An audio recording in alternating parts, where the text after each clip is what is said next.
Hello and welcome to all of you in geography class.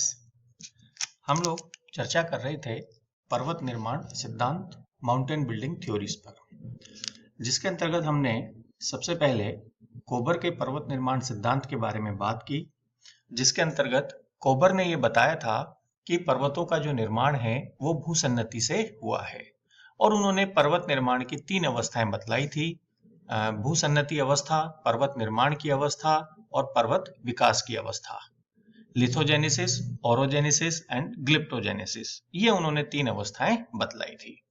उसके बाद में जो दूसरे विद्वान हैं जेफरीज, इन्होंने थर्मल कॉन्ट्रैक्शन थ्योरी अर्थात तापीय संकुचन सिद्धांत दिया है पर्वतों की उत्पत्ति से संबंधित। इनका जो ये सिद्धांत है, ये सिद्धांत तापीय संकुचन की प्रक्रिया पर आधारित है, अर्थात पृथ्वी के ठंडे होने के समय पर जो घटनाएं घटित हुई हैं उसके आधार पर इन्होंने पर्वतों के निर्माण के बारे में बात कही है। इनका यह कहना था कि जो हमारी पृथ्वी है वो जैसे जैसे ठंडी होती गई उसका आकार छोटा होता गया, वह सिकुड़ती गई। यानी कि जब पृथ्वी का निर्माण हुआ तो उस समय पर यह गर्म थी और जैसे जैसे ये धीरे धीरे ठंडी होने लगी तो उसका आयतन जो है वो कम होने लगा, जिसके कारण से उसका आकार छोटा हुआ और वो सिकुड़ती हुई चली गई। और इसी प्रक्रिया से विभिन्न प्रकार के पर्वतों का निर्माण हुआ है, अर्थात पृथ्वी के गर्म होने से ठंडे होने के दौरान जो सिकुड़ने पड़े, यहाँ पर जो मोड़ पड़े, उसी के आधार पर पर्वतों का निर्माण हुआ है।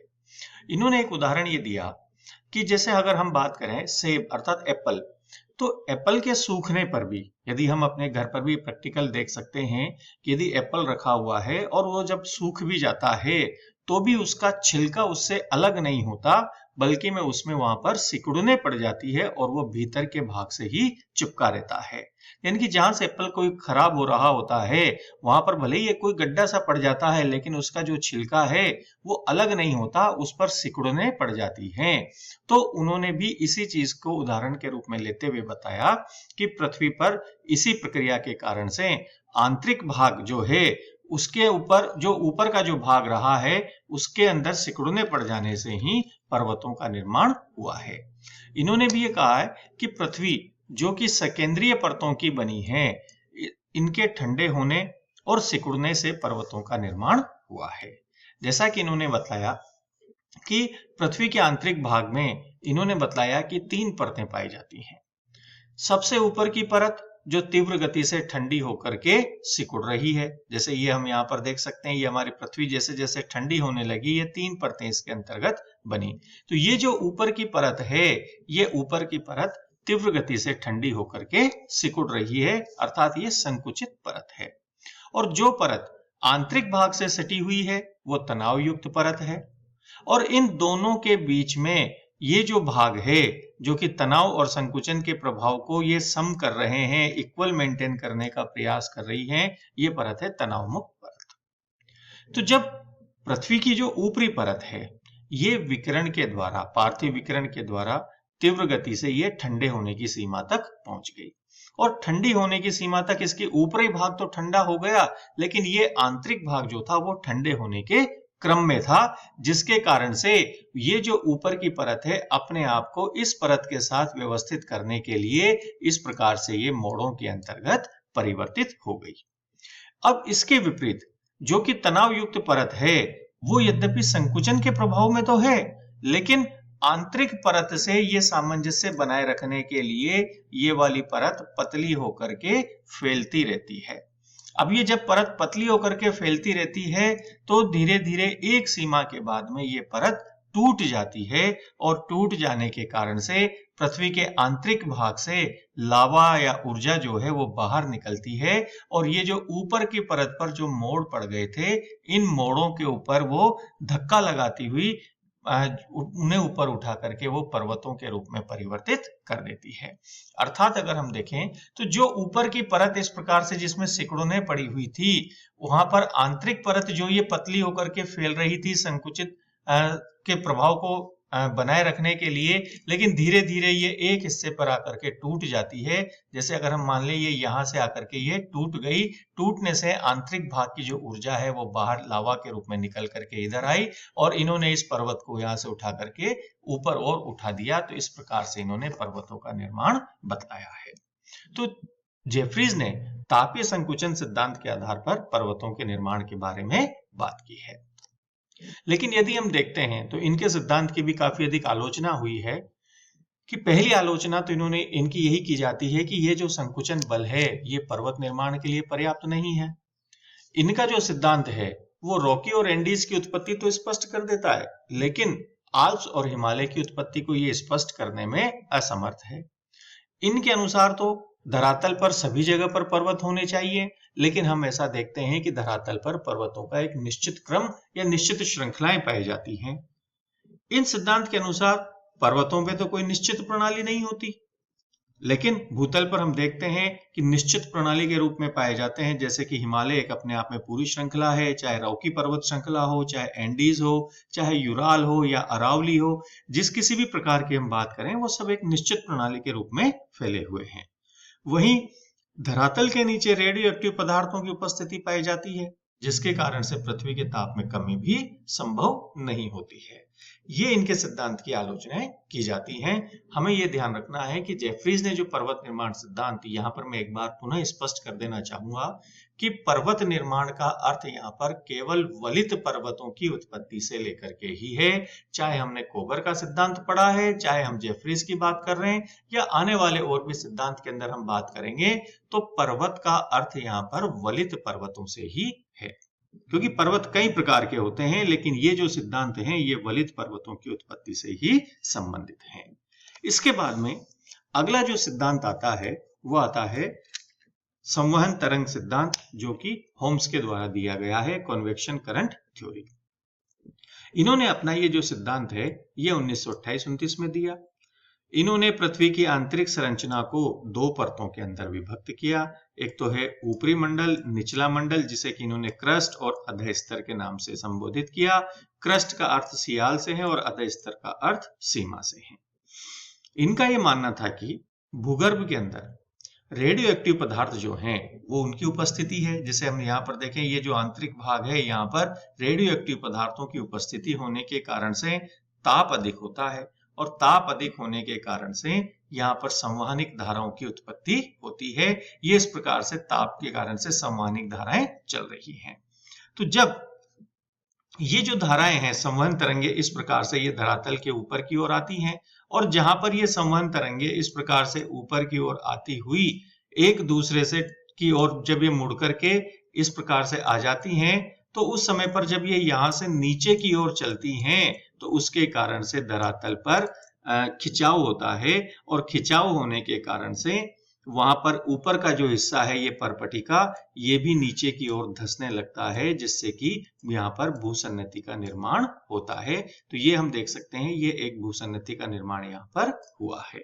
या जो ये क्षैतिज दिशा में चल करके एक दूसरे से दूर जाती हैं, तो वहां पर भी तनाव के कारण धरातलीय भाग टूटता है, तो वहां पर भी भूसन्नति का निर्माण होता है। और जैसे जैसे अब जब भूसन्नति का निर्माण हो गया, तो जैसे जैसे भूसन्नति में निक्षेप होता चला जाएगा, ये जो धरातलीय भागों से अपरदन के विभिन्न प्रक्रमों के द्वारा जो निक्षेपण इसके अंतर्गत होता जाएगा, जिससे उसकी तली जो है वो धीरे धीरे धंसती हुई चली जाएगी और अधिक निक्षेप के लिए स्थान बनता हुआ चला जाएगा। तो ये पर्वत निर्माण की पहली अवस्था है। इन्होंने पर्वत निर्माण की पहली अवस्था में भूसन्नति का निर्माण बतलाया, जो कि दो प्रकार के तरंगों से, चाहे वो उठते स्तंभ की तरंगे हों इस प्रकार से या गिरते स्तंभ की तरंगे हों, इन दोनों आधारों पर इन्होंने भूसन्नति निर्माण के बारे में बात की है। अब इन्होंने ये कहा कि जैसे जैसे अंदर का जो ये भाग है वो अत्यधिक गर्म और तरल पदार्थ जो है, जिसे कि हम मैग्मा के रूप में जानते हैं, ये धरातल की ओर जो ऊपर उठ रही है, ये जो संवहन तरंगे, ये संवहन तरंगों के साथ साथ जैसे ये ऊपर की ओर उठती हुई चली जाती है, ऊपर की ओर उठता हुआ चला जाता है। जैसा कि हम देख रहे हैं यहाँ पर, आप गौर कीजिए, यहाँ पर कोल्ड, यहाँ पर वार्म और यहाँ पर हॉट।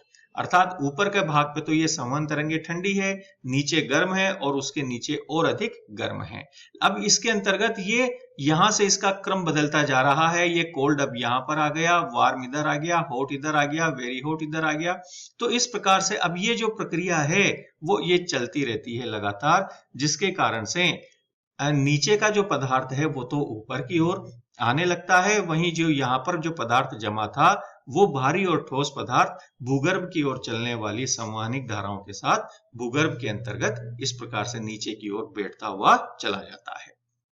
तो यहाँ पर भारी पदार्थों का तो नीचे की ओर बैठने से और हल्के पदार्थों के यहाँ ऊपर की ओर आने से इस भूसन्नति पर दबाव पड़ता है।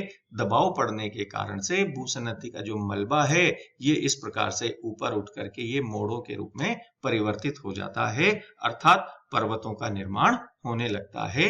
ये दूसरी अवस्था के रूप में इन्होंने बात कही है।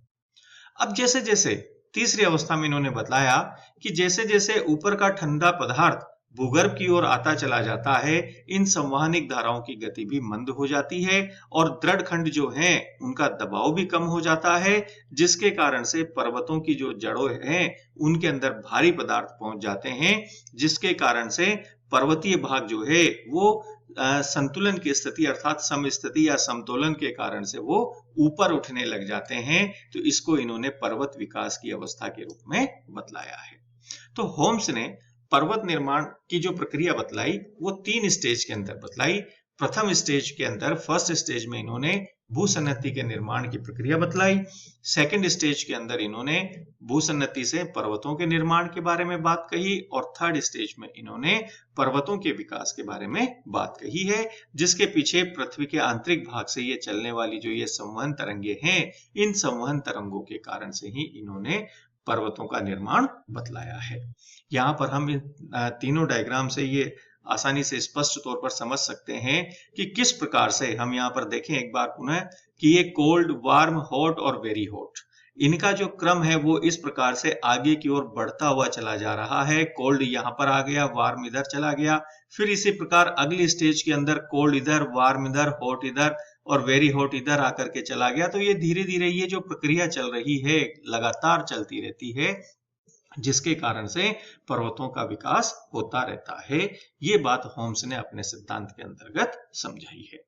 तो इस प्रकार से पर्वत निर्माण सिद्धांतों में हमने 3 सिद्धांतों के बारे में चर्चा की है।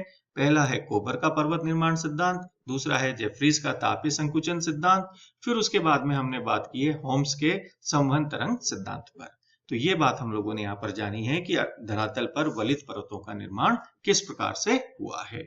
इनमें कोबर के सिद्धांत को अधिक मान्यता प्राप्त है और उनका जो ये कहना था कि भूसन्नति से ही पर्वतों का निर्माण हुआ है, ये बिल्कुल स्पष्ट आज प्रमाणित हो भी चुका है।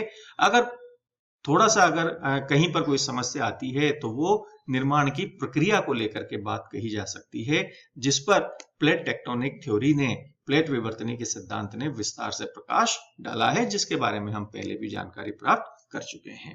तो इस प्रकार से इस अध्याय के अंतर्गत हम लोगों ने पर्वत निर्माण के विभिन्न सिद्धांतों पर चर्चा की है। आगे के और सिद्धांतों पर हम चर्चा करेंगे, आगे अन्य विषय पर हम चर्चा करेंगे। आप इसी प्रकार हमारे साथ बने रहिएगा। Thank you very much.